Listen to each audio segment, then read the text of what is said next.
Assalamualaikum warahmatullahi wabarakatuh. Saya Putri Santika di program magang Bimba Duafa di gelombang ke-10.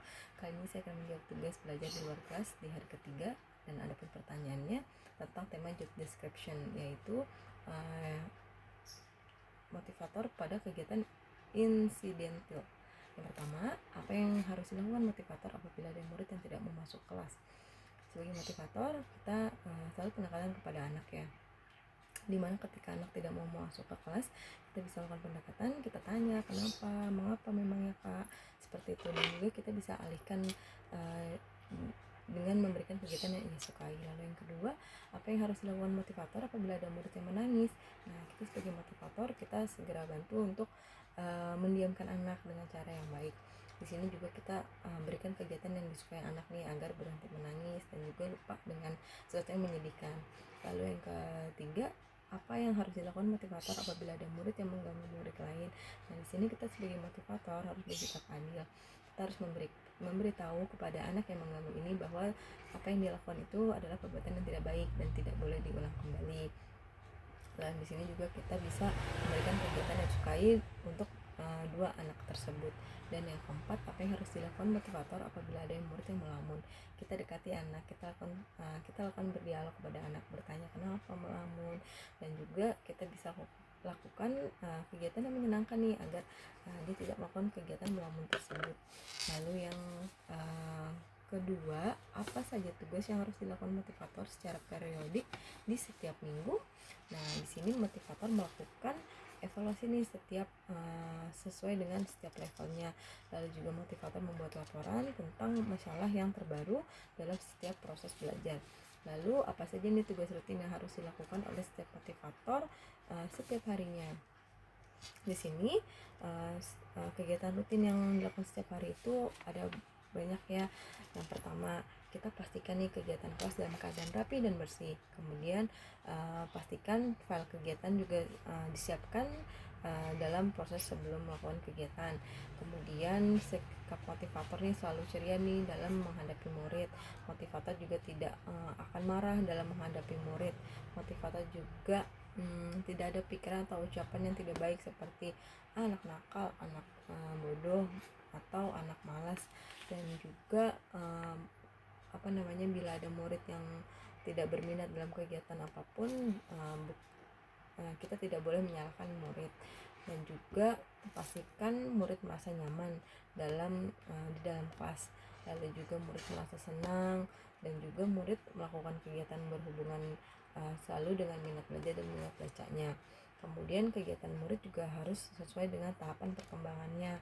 Kegiatan murid juga harus bervariasi dalam aspek kognitifnya, afektif, dan juga psikomotoriknya. Dan juga kita pemberian PMR atau permainan rumah juga sesuai dengan kemampuan dan kemauan murid. Lalu yang keempat, bagaimana cara agar motivator mengetahui karakter dan kesukaan anak? Kita sebagai motivator diwajibkan selalu melakukan pendekatan pada anak, mengetahui kesukaan dan tidak disukai oleh anak. Di sini kita juga dengan berjalan waktu kita akan tahu karakter masing-masing anak dan juga kesukaannya. Nah, kita juga bisa tanya nih sama orang tua murid atau juga motivator yang sebelumnya. Dan yang kedua, membuat dan mengupload video atas jawaban pertanyaan tema tugas tanggung jawab motivator. Nah, di sini mengenai target di kelas Bimba A, I, U, E, O. Yang pertama, apa target suasana dan kegiatan kelas Bimba yang harus dicapai oleh motivator? Nah, di sini targetnya menjadikan suasana kelas menyenangkan, fun learning, master system, dan juga individual system ya tentunya untuk melakukan metodenya. Dan juga menjadikan suasana kelas aman untuk proses bermain sambil belajar. Dan juga pastikan suasana nyaman, dan juga motivator selalu memotivasi dan memfasilitasi dalam segala kegiatan yang berhubungan dengan minat belajar.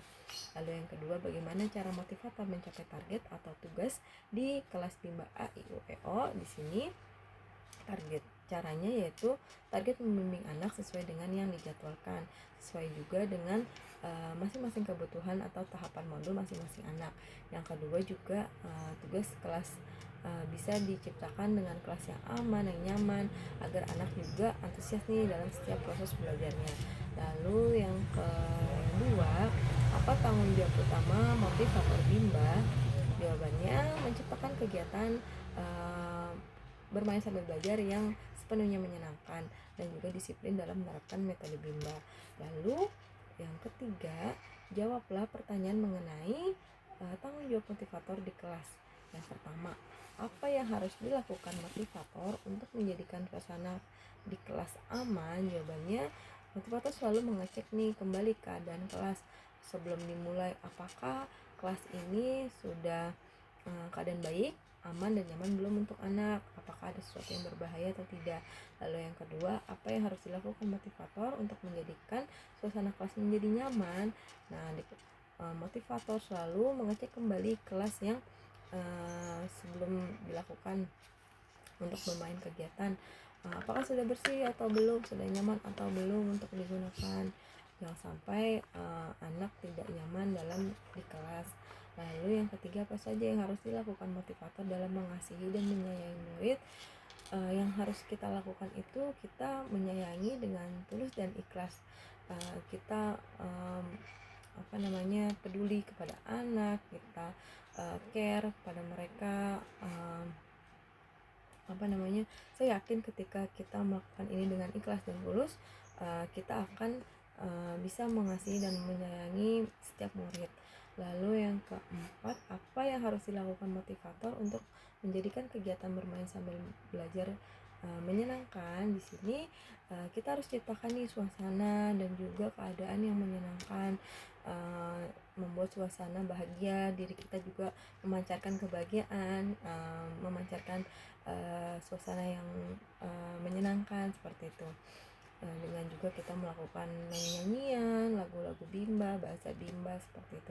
Dan yang kelima, apa yang harus dilakukan motivator untuk memastikan anak melakukan kegiatan yang berhubungan dengan minat belajarnya? Nah, di sini kita selalu memberikan motivasi dan juga fasilitasi murid. Di sini memotivasi juga dengan contoh kita selalu memberikan reward kepada anak, agar anak juga semakin bersemangat dan antusias dalam setiap kegiatannya. Memfasilitasi itu maksudnya kita juga mengecek nih setiap modul anak atau tiket masing-masing anak, alat tulisnya sudah siap atau belum, alat menggambar, seperti itu sih. Dan juga yang keenam, apa yang harus dilakukan motivator untuk memastikan anak melakukan kegiatan sesuai dengan tahapan perkembangannya. Di sini kita menciptakan kegiatan yang sepenuhnya menyenangkan, bertahap, juga selalu pendekatan kepada masing-masing anak. Maka kita akan sesuai nih dengan apa yang sesuai tujuan kita nih, yaitu membimbing minat belajar dan minat baca pada anak. Sekian jawaban dari saya mohon maaf atas segala kekurangan. Saya ucapkan terima kasih. Wassalamualaikum warahmatullahi wabarakatuh. Salam Bimba, tetap semangat dan terus belajar.